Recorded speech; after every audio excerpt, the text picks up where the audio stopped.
South zone DCP స్నేహ మెహ్రా వినాయక మండపాల నిర్వాహకులతో సమీక్షా సమావేశం నిర్వహించారు. గణేష్ నవరాత్రులను ప్రశాంతంగా జరుపుకోవాలని తెలిపారు. పోలీసులు ఇచ్చిన సూచనలు, సలహాలను తప్పకుండా పాటించాలన్నారు. గణేష్ మండపాల వద్ద ఎల్లవేళలా 2 వాలంటీర్లు ఉండేలా జాగ్రత్తలు తీసుకోవాలన్నారు.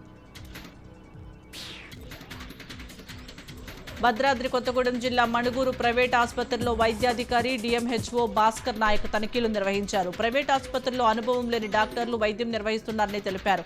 ప్రతి ప్రైవేట్ ఆసుపత్రికి రిజిస్ట్రేషన్ తప్పనిసరిగా ఉండాలన్నారు. రాష్ట్ర ప్రభుత్వం ప్రతిష్టాత్మకంగా నిర్వహిస్తున్న వన మహోత్సవం కార్యక్రమంలో భాగంగా విజయనగరం జిల్లాలో మొక్కలు నాటే కార్యక్రమాన్ని ఘనంగా నిర్వహించారు. బేతాపల్లి నగరవనంలో జరిగిన కార్యక్రమంలో మంత్రి కొండపల్లి శ్రీనివాస్, ఎమ్మెల్యే లోకం నాగమాధవి పాల్గొని మొక్కలు నాటారు. జిల్లాలో 6% ఉన్న అటవీ విస్తీర్ణాన్ని 50%కు పెంచడమే లక్ష్యంగా కార్యక్రమాలు జరుగుతున్నాయని ఎమ్మెల్యే తెలిపారు. శ్రావణ మాసం చివరి శుక్రవారం కావడంతో యాదాద్రి శ్రీ లక్ష్మీ నరసింహస్వామి వారి దేవస్థానంలో సామూహిక వరలక్ష్మి వ్రతాలు జరిగాయి. ఈ కార్యక్రమంలో పలువురు మహిళలు పాల్గొన్నారు.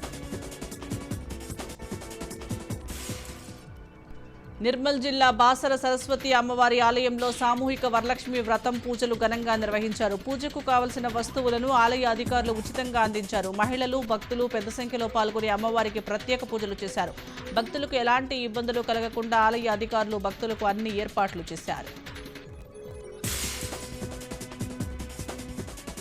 సింగరేణి క్యాలరీస్లో వారసత్వ ఉద్యోగాల నియామకాలకు సంబంధించి నిర్వహించే మెడికల్ బోర్డుపై ఆరోపణలు వెల్లువెత్తుతున్నాయి. సింగరేణిలో గుర్తింపు సంఘం ఏఐటీయూసీ సీఎంఓపై అవినీతి ఆరోపణలు చేయడం సంచలనంగా మారింది. సింగరేణి చీఫ్ మెడికల్ ఆఫీసర్ కనుసన్నల్లోనే అవినీతి బహిరంగంగా జరుగుతున్న సీఎండీ దృష్టికి వెళ్లినా చర్యలు తీసుకోకపోవడం విచారకరమని పలువురు ఆగ్రహం వ్యక్తం చేశారు. సింగరేణి మెడికల్ బోర్డులో అవినీతికి వ్యతిరేకంగా కార్మికులతో ఆందోళన కార్యక్రమాలు చేపట్టనున్నట్లు హెచ్చరించారు.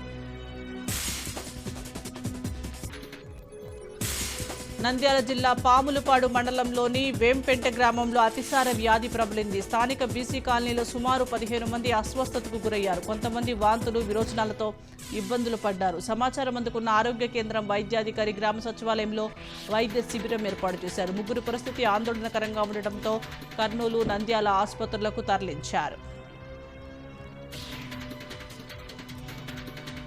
ఎన్టీఆర్ జిల్లా పెనుగంచిప్రోలులోని శ్రీ తిరుపతమ్మ అమ్మవారి ఆలయంలో సామూహిక వరలక్ష్మి వ్రతాలు ఘనంగా నిర్వహించారు. శ్రావణ మాసం చివరి శుక్రవారం కావడంతో అధికారులు ఈ సామూహిక వరలక్ష్మి వ్రతాన్ని ఏర్పాటు చేశారు.